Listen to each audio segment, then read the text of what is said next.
Did you know that General George H. Thomas, the Rock of Chickamauga, the U.S. military general in charge of the Western theater of the Civil War, including its most important battle, the Battle of Nashville, was part of the largest slave revolt in U.S. history? It's true. Here's what you didn't know about General George Thomas. He came from a family of Virginia enslavers, and when he was a teenager, his father died, leaving him in charge of the household, which included his mother, his sisters, and up to 15 enslaved people who worked that family's 685 acres and gave them their upper-class lifestyle in this beautiful home. Well, in 1831, just down the road, Nat Turner and his followers began their slave revolt.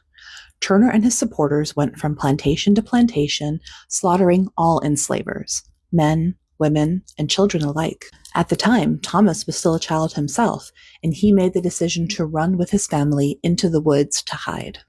He was spared. When the dust settled, Nat Turner and his group of enslaved followers had slaughtered 55 enslavers.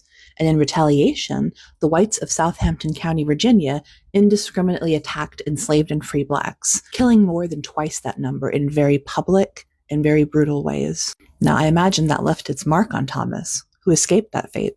When the Civil War broke out, Thomas, a white Southern officer from a planter family, chose to remain loyal to the United States. Despite great social pressures, right?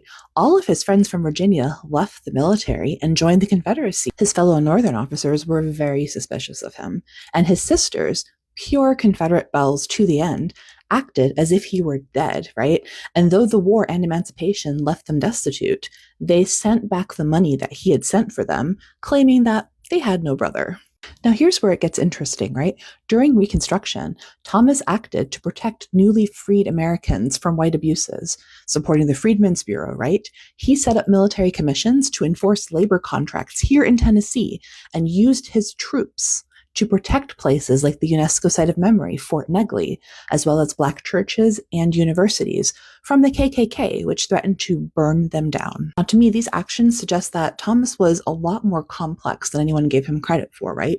He grew up the same way and in the same place as Robert E. Lee, right? Same social circles, same financial privilege, same skin color, same culture. But he made better choices, right? Which suggests to me that he learned a lot from the slave revolt that nearly cost him his life as a teenager. The story also says to me that we're not predestined to be who we were born to be, right?